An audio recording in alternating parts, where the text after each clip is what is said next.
Kat situ kita boleh melihat shopping center. Orang Malaysia ke sana selain pada liburan adalah untuk bershopping lah. Berbelanja. Bila kita cakap pergi Batam je, persepsi negatif. Kita keluarkan benda tu sebenarnya. Ada satu kawasan tu dia panggil kawasan Pantai Melayu. Pantai Melayu? Nama dia Pantai Melayu. Lepas tu tiba-tiba dengar orang bercakap tau. Dia dekat dengan perkampungan kat situ. Dengar orang bercakap. Saya pandang ke kanan. Saya boleh cakap. Rupanya penduduk di kawasan tu, dia punya dialek. Betapa ukhuwahnya rakyat Malaysia dengan rakyat Indonesia. Kalau kita melihat benda tu dari segi positif, so kita akan anggap, oh betul, kita dengan orang Indonesia tak ada beza, sama. Maksudnya dari segi bahasa, dari segi ni. Mana kita ni boleh kata bersaudara lah sebenarnya kan. Betul. Bersaudara. Khairul Onggon.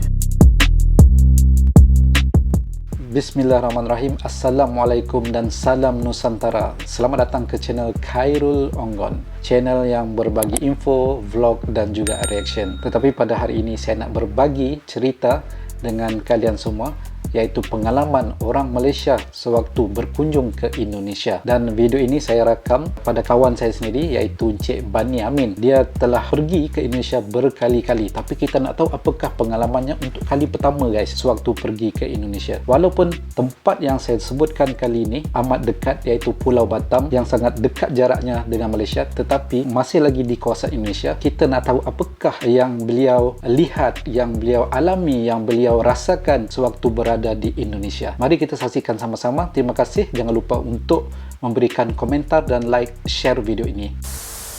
Cik Bani, boleh perkenalkan diri sedikit? Nama saya Bani Amin bin Abu Bakar. Lahir di Negeri Sembilan. Kalau kat Johor ni saya rasa lebih daripada 20 tahun lah dekat sini. 20 tahun Saya memang dah beberapa kali ke Indonesia tu, tapi tak jauh, cuma ke Kepulauan Batam sahaja. Dah beberapa kali, since saya ingat 2013 hingga 2000, sebelum pandemik ni, saya rasa kalau saya pun dah tak ingat berapa kali, mungkin 10. Mungkin 10 kali dah? Mungkin 10. Kalau kurang pun 8, kalau lebih pun 12. Boleh tak Cik Bani kongsikan apakah tempat-tempat yang menarik di Batam sana tu? Batam ni sebenarnya ada 11 pulau yang paling hampir dengan kita lah Okey, apa yang menarik di Batam bagi saya? Banyak benda yang menarik.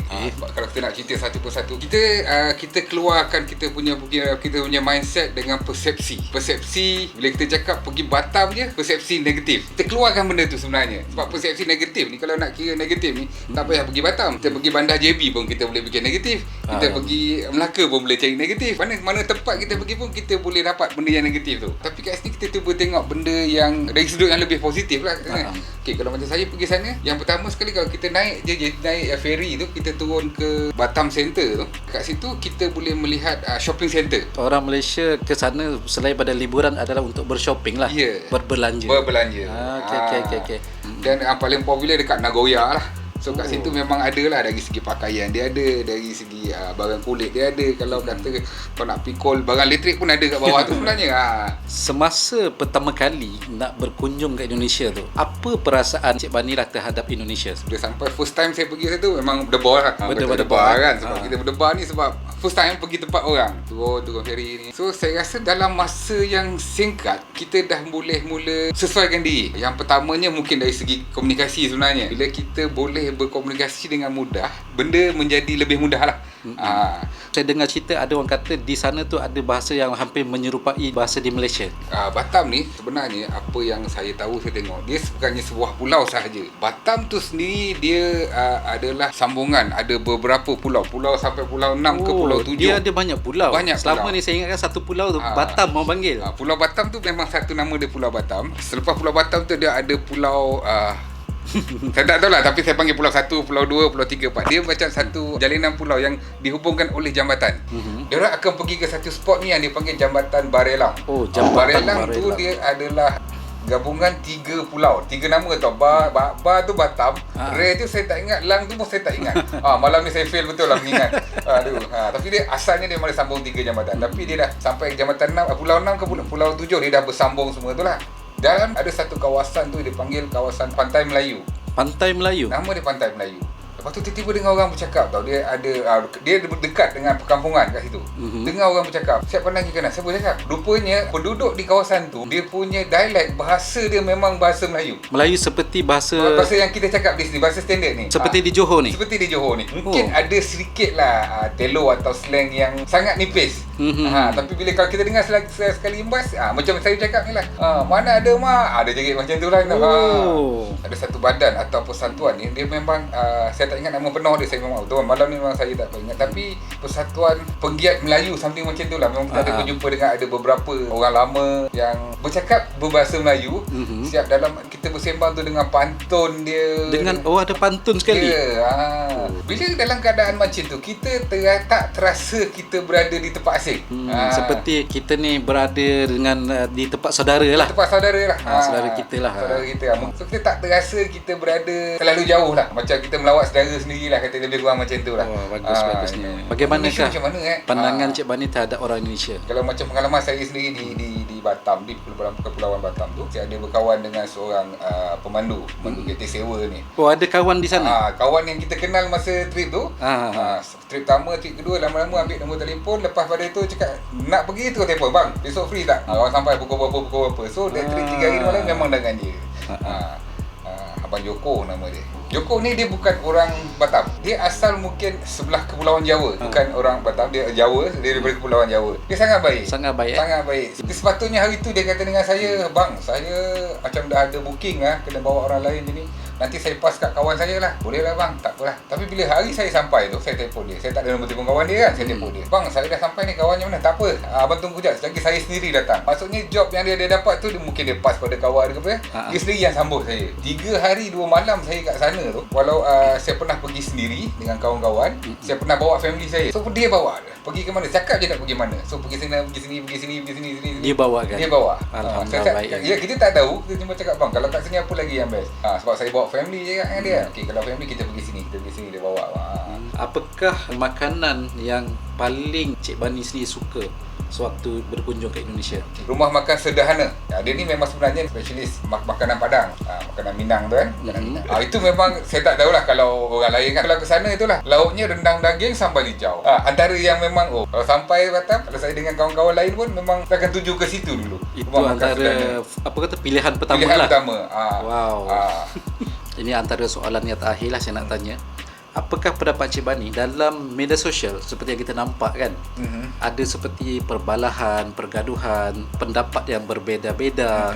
Tetapi pada realitinya sendiri macam mana tu Cik Bani?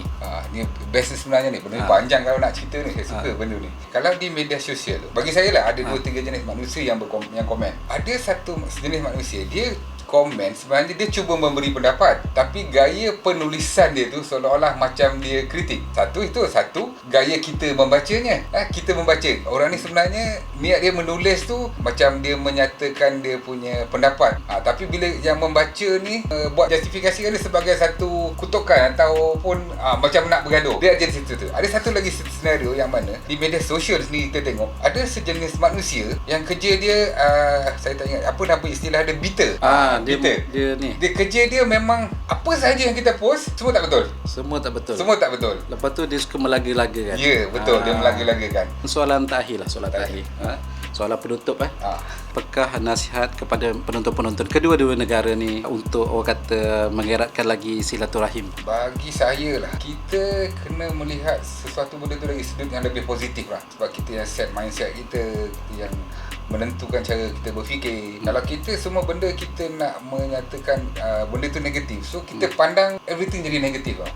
So macam kita katalah kita betapa ukhuwahnya rakyat Malaysia dengan rakyat Indonesia. Kalau kita melihat benda tu dari segi positif, so kita akan anggap betul, kita dengan orang Indonesia tak ada beza, sama. Maksudnya dari segi bahasa, dari segi mana kita ni boleh kata bersaudara lah sebenarnya kan. Betul. Bersaudara. Tapi kalau kita pandang dari, kita meletakkan terlampau banyak negatif, benda yang bergaduh dalam media sosial pun kita letak dalam mindset kita pandang orang Indonesia tu semua sama. Ini memang dia tak suka orang Malaysia dan sebagainya macam tu. So kita akan jadi melihat, so kita sendiri pun jadi tidak mesra dengan dia orang. So kalau kita positif, sebab yalah pengalaman kita, saya rasa kalau kita tengok daripada video-video sebelum ni pun banyak, kalau katalah daripada 10 isu yang dia beritahu, mungkin satu atau dua je yang benda negatif. Kebanyakannya positif. Orang Indonesia baik. Kalau kata kita tengok video yang mengatakan orang Indonesia first time datang ke Malaysia, pun dia cakap, orang di Malaysia baik, ramah, layan dia, tak ada masalah dari segi bahasa, makanan tak ada masalah, dari segi komunikasi, layanan baik. Mungkin ada pengalaman-pengalaman yang saya rasa adalah pengalaman-pengalaman negatif tu yang membuatkan negatif. Tapi kita sendirilah. Betul. Sebenarnya kita sendiri yang cuba untuk mencari persamaan. Sebab kalau kita nak cari perbezaan, nak cari salah sampai kiamat pun memang tak habis kan, betul tak? Jadi bila kita cari persamaan, kita cari benda yang positif, insya-Allah orang kata hubungan silaturahim antara kedua negara ni sama ada Indonesia, Malaysia terus kekal insya-Allah. Insya-Allah bertambah baik. Saya nak tambah sikit je lagi. Tambah sikit je lagi. Itu yang saya ceritakan tadi semua tu adalah melalui pengalaman saya dan juga pemerhatian saya sendiri. Bukanlah saya kata ini adalah jawapan orang Malaysia kepada orang Indonesia. Itu tak ada, sebab mungkin pandangan saya macam ni. Mungkin kawan-kawan saya yang pernah pergi atau orang lain pandangan dia berbeza. Tapi ini adalah pandangan peribadi saya yang bagi saya kalau ada rezeki, ada kelapangan, border pun dah start buka, insya-Allah saya memang akan pergi. Mungkin saya akan pergi ke lebih jauh. Mungkin lepas ni saya memang bercita-cita saya nak pergi ke sebelah Kepulauan Sumatera Barat, mungkin ke Padang, mungkin ke Jakarta, Bandung. Memang saya nak pergi sebab saya diceritakan oleh rakan-rakan yang pernah ke sana, pergi ke Jakarta, naik train sampai Bandung dan so on. So banyak lagi benda-benda yang saya belum tengok sendiri. Saya belum nak explore nak explore sendiri. Betul sebab Indonesia itu orang kata amat luas kan. Jadi bila negara yang luas pasti banyak lagi wisata-wisata yang lebih menarik yang belum diterokai oleh wisatawan daripada Malaysia. Saya rasa itu saja untuk kali ini. Terima kasih saya ucapkan kepada Cik Bani sebab sudi ditemu ramah dalam channel saya Khairul Onggon. Saya ucapkan terima kasih sehingga kita boleh berjumpa lagi pada masa akan datang. Sebenarnya saya yang orang kata berdebar-debar wawancara Cik Bani ni sebenarnya sebab beliau ni banyak pengalaman sebenarnya berkunjung ke Indonesia lebih daripada 10 kali. Jadi pasti banyak lagi pengalaman-pengalaman beliau yang belum lagi beliau ceritakan pada kita. Jangan lupa untuk memberikan dukungan kalian kepada channel Khairul Onggon dengan menekan tombol subscribe, like, komen dan share. Saya Khairul Onggon. Terima kasih saya ucapkan Assalamualaikum. Bye-bye.